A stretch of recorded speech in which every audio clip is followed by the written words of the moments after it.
quiz? 4 to 10. 4, 6, 5. 5, 4. Reese, what'd you get? 6. A 6? 3. 3? Leah, what'd you get on your listening quiz? A 1? A 2? A 0? You didn't do it, did you? No. Oh, your listening quiz. How'd you do? 9 out of 10. Okay. What about you? 10? Okay.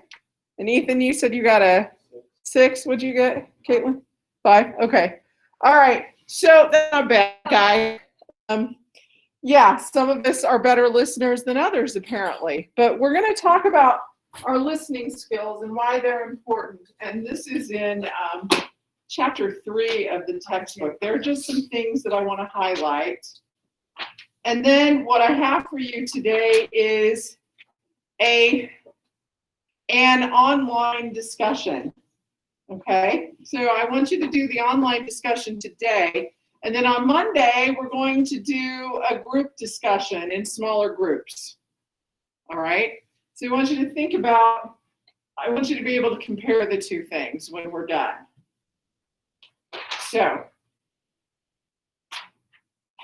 let's start with, here's the thing. Listening is important. There are a lot of things that it affects. We need to be, most of the time we are often passive listeners instead of what we call active listeners. A passive listener is let the talker do all the work while we go along for the ride. We let distractions take us off somewhere, and we don't, we pay more attention to how somebody looks or talks than what he or she is actually saying. That's what happens when we're a passive listener. When we are an active listener, you're taking more of an active role in the conversation, okay? Active listeners pay attention. They think about what's being said. They respond appropriately. We often don't. But it's important that we be able to do this. Here's what happens. Here's why we often become passive listeners. Or if we are passive listeners, here's one of the reasons why we get distracted. Did you know that you can speak between 120 to 180 words a minute? Did you know that? Did you ever think about that? That sounds like a lot, right? But we actually hear and process much faster than that. 120 to 148 words a minute sounds like a lot to speak, but our brain is actually processing it even faster. So we end up with these gaps while we're listening, okay? And if we're not taking an active part in the conversation, we've got this listening spare time. And here's what happens. It says, stray thoughts may take you away from the speaker briefly, but they don't keep you from grasping her meaning. So, well, here, let me go back. It says, at the rate a speaker normally talks, you can sandwich many thoughts between her words or his words and still not miss a thing. In other words, most of us find ourselves with a little listening spare time on our hands. So here's what happens. Stray thoughts can take us away from the speaker briefly, but they don't keep you from grasping her meaning. So you continue jumping back and forth, tuning in, tuning out, okay? Until, here's what happens. Tuning in as you think some of your own thoughts and then turning back to the speaker, a bit like the way a computer can do multitasking. And we can do that for a time. But these are little private excursions away from the speaker, and they can be dangerous. It says, let's imagine that you are speaking with one of your teachers, and the teacher happens to mention your best friend. For just a moment, you start thinking about what you and your friend are planning to do on the weekend. You follow that thought for a while, longer than you intended, and then suddenly remember the teacher. Whoops, what was that he just said? Okay, this is what happens. It says, unfortunately, you discover you've stayed away too long and missed a critical part of the message. So it's the disintegration of your listening is what happens. We let our thoughts stray too much, too often. We get distracted and we miss part of the conversation. We can jump back and forth, but we have to be very careful with it. And most of the time, we don't even know we're jumping back and forth. Okay? When it happens, it's probably situations like this where one person is talking for an extended period of time, like I am with you right now. I know that would happen to me in college. I'd be, especially my morning classes, well, some of my afternoon classes too. I'd be in a class where it was all lecture. The professor was supposed to be taking notes and everything, and I'd be taking notes, and my thoughts would drift. And I would find those drifted thoughts in my notes because I'd still be taking notes. Or I'd find where there was this big line that went down the page like this because I started to drift off to sleep and my pen just went like that. I mean, it happens to me. Or I'll be on the phone with someone. It's really easy to do when I'm talking to one of my sisters who have littler kids, and all of a sudden they're like, hang on a second, hey, blah, blah, blah, blah, blah, blah, blah, you know, and so I start thinking about something else while I'm waiting for them to come back, and then they come back and I miss part of what they said, okay? That's really easy to do. So when you're having a conversation that's more a faster back and forth, where the two of you, the person you're talking with, they're talking, you know, just a couple sentences and then need a response from you, and you're going back and forth like that, it's a little easier to stay right there with the conversation. When it becomes more difficult is when somebody else talks longer and there's more time for us to be distracted. And it's because our brains work faster, process faster than a person can speak, okay? So we have to be aware of that. It says that fortunately the extra time can also be a listener's best friend. You can use that extra time. It says we can train ourselves to use it to improve our listening skills. Think of yourselves as the rabbit in the fable of the tortoise and the hare. The tortoise represents the speaker who moves down a path at a steady pace without ever speeding up, stopping, or taking a detour. The hare represents you, the listener, who can dash ahead, stop a while, fall behind, and then catch up again. Okay? The hare loses the race, but you'll be a winner if you can capitalize on your thought speed to make the most of listening opportunities. Okay? So you can think, and there's a later section that talks about that. So, guys, there are 4 ways to listen. Okay? 4 ways. The first way is what we call appreciative listening, where you're simply hearing different sounds and like when you're listening to music, are you listening for specific things in the music?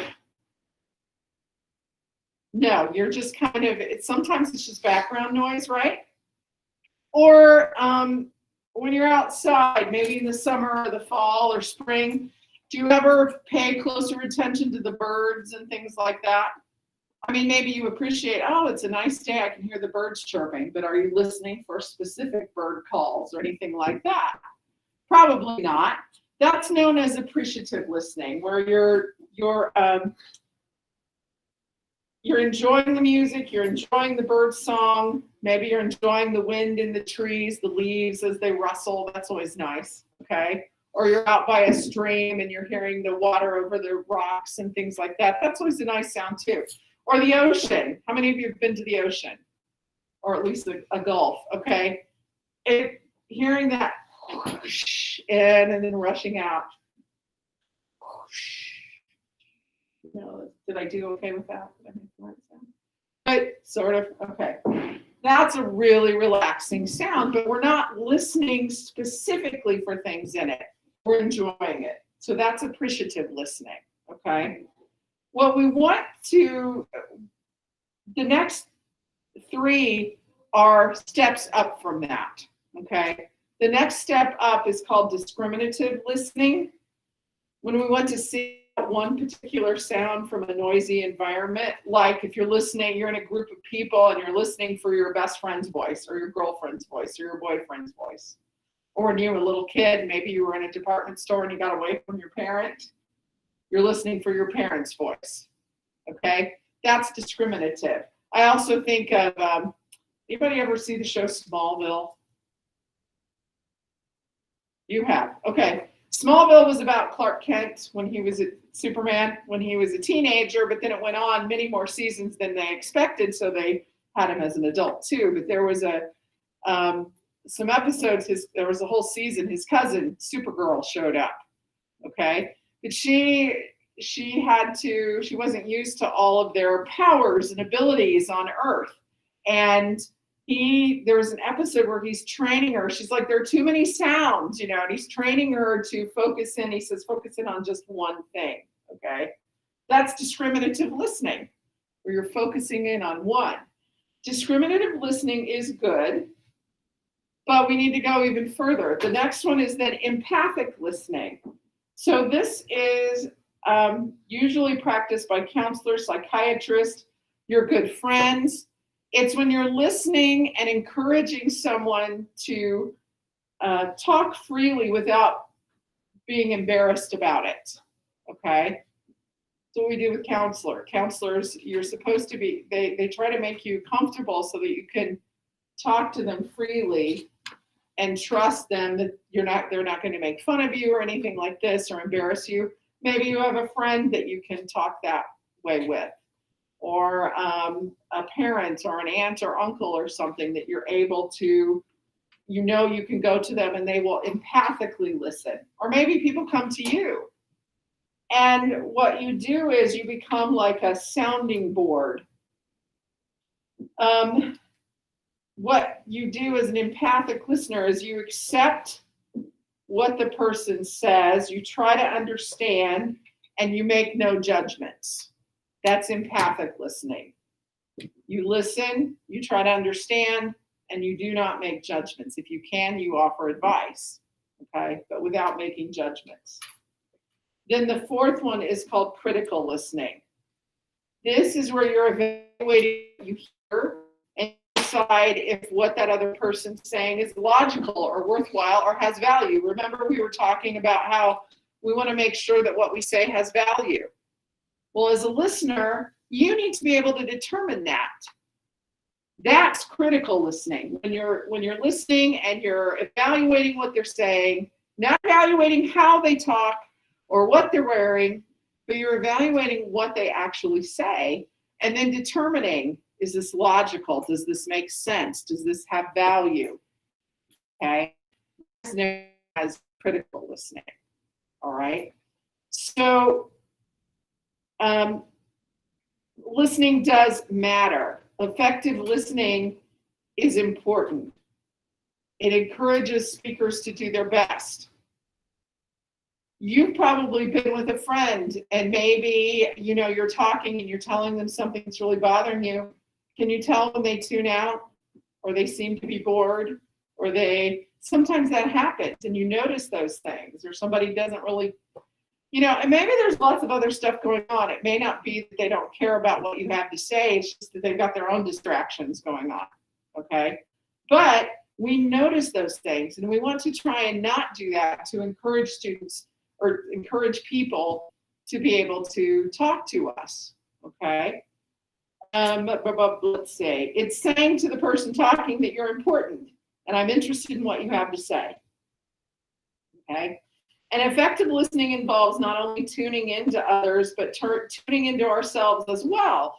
Listen carefully to what we say, what you say, and how you say it, okay? Think about what you are saying and how you say it. All right. So sometimes it can teach us a lot about ourselves. Statements we make often reflect our own self-concepts. If, for example, you heard yourself making the following statements, what would you conclude? If you heard yourself say, I can't handle angry people, or someday I'm going to get organized. I'd like to tell my boss how I feel, but I can't. I mean, those are things, think about what that would say. What do you learn from that, or what can you learn from that if you hear yourself? So it's a thinking skill. This is what listening is. If we're going to be active listeners and not passive listeners, it's a thinking skill, okay? We pay attention, we think critically about what's being said, and we evaluate it, and we think about what we say. Now, there are things that happen that are roadblocks to listening, like tuning out topics that are dull, okay? You may do that in classes. Faking attention. Have you ever done that? You fake attention? You might be doing it right now. Okay. We fake attention. It says it's no sin to be courteous, but sometimes it could matters to an unfortunate extreme. When we find someone's conversation boring, but are too polite or too afraid to risk offending them, we pretend to pay attention, though all the while our minds are 1,000 miles away. It says, don't assume that all the speaker really wants from us is that we look as if we're listening. It says to help yourself stay on track, create a mental paraphrase of what the speaker is saying. That is, translate the speaker's thoughts into your own words. Repeat key points to yourself periodically through the conversation. These can help you maintain an attitude of genuine interest. So you've got all that spare time while you're listening, while the person's talking, use it to rephrase what they're saying. Okay, here's their main points. Here's their, do that in your head. It will help keep you tuned in. Don't let yourself yield to distractions, peripheral noises, things like this. Guys, I will be honest with you. Oftentimes, something I hear will remind me of a song that I know or I've heard. You ever have that happen? Do you have songs in your head just kind of revolving around in there? Or it'll remind you of something from a TV show or something. Sometimes I get distracted by that. I try not to. I try to steer myself back to what I need to be thinking about. But it happens, okay? And we have these random thoughts that show up. Don't yield to those distractions. Don't let yourself get distracted by how somebody speaks or how they are dressed or how they look. That can be hard to do too, to be thinking about, we start thinking about those things. How they're dressed, or maybe their hair looks funny today, or things like that, and we can get distracted. Don't try to steer yourself back. Like, it says many people abandon their good listening habits when they become preoccupied with the speaker's physical appearance. He must have found that shirt in his dad's closet, or their delivery. Let's count how many times she says like, okay? Do we ever do that? Ums and likes, and if somebody has a speech impediment, we might get distracted by that, or somebody that's stuttering, or all of these things can distract us, and we need to, it says don't let yourself be put off by someone's manner, accent, or clothing. Be generous enough to overlook lisps, slurs, and mumblings, okay? Don't jump to conclusions. Be patient. Sometimes our biases get in the way and we assume they're going to make something like this, okay? And it interferes with our listening. We don't want to do that. Let them finish. Hear them out before you jump to any conclusions. And we often will overreact to emotional words, okay? The connotations of words are their emotional feelings we associate with them. Like if we say somebody is guilty of something, we assume they've done something bad, okay? Or anything that, like there are a lot of things that push our buttons right now. There are a lot of differences in political views and things like this, and people get upset and get very defensive, and it interferes with how we're listening.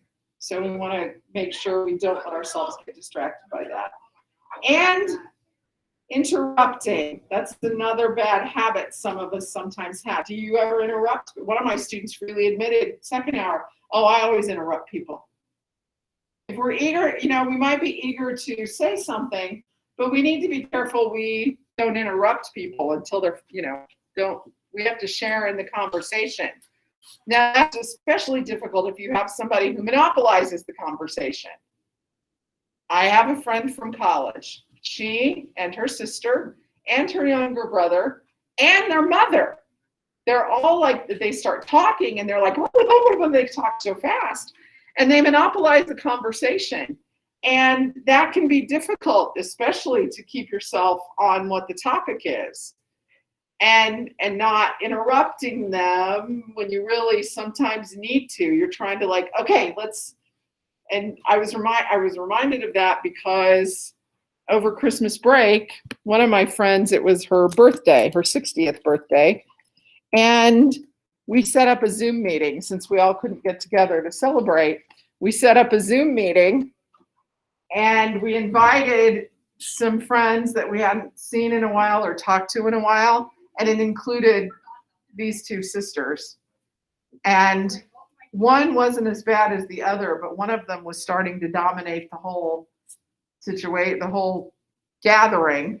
And there were several people who wanted to say things, and I had to step in because I was the one who'd set it up. I sort of acted as a moderator, I guess you would say, and said, hey, let's talk to so-and-so now and tell us about, how you know her and things like that. But that can be difficult when you have people that are talking constantly. And make sure you're not one of those people yourself that monopolizes the conversation, okay? Maybe you're on the other end of it, so think about that. And just like, we talked about communication barriers. Those same things can be listening barriers that distort what we're hearing, okay? So we want to make sure that we try not to judge or evaluate the speaker. Focus our attention on the message, not how they're dressed or anything. Search for things that you agree with them, especially if it's somebody talking on the opposite position of you. Search for things that you do have in common and what you agree with. Listen to them with an open mind, okay? And if it's somebody from people who don't speak good English, they have a different ethnic background, English isn't their first language, be patient with them. Pay closer attention to their body language when you're communicating with them. Okay, and with anyone, hold your temper when you disagree and try hard to put yourself in the speaker's position. So those are all good things to develop as far as listening is concerned. Okay, any questions or comments? I know that was a lot of me talking. Okay, so here's what I want you to do. We've got about 15 minutes of class left. I want you to go on, it says discussion 115. It is an online discussion. There is a statement and question for you. I want you to make an original comment, to post an original comment, and then I want you to respond to two other people's comments once everybody has posted something. All right? So we're going to do this online discussion right now, and then on Monday we're going to do some small group discussions. Okay? Yeah, that's my phone. Apparently somebody's. Oh, bus 14 will be running approximately 25 minutes late. Bus 8 and bus 7 will be running approximately 40 minutes late. Yes. Anybody on those buses? Yeah, but I get to stay up. Okay. So what buses?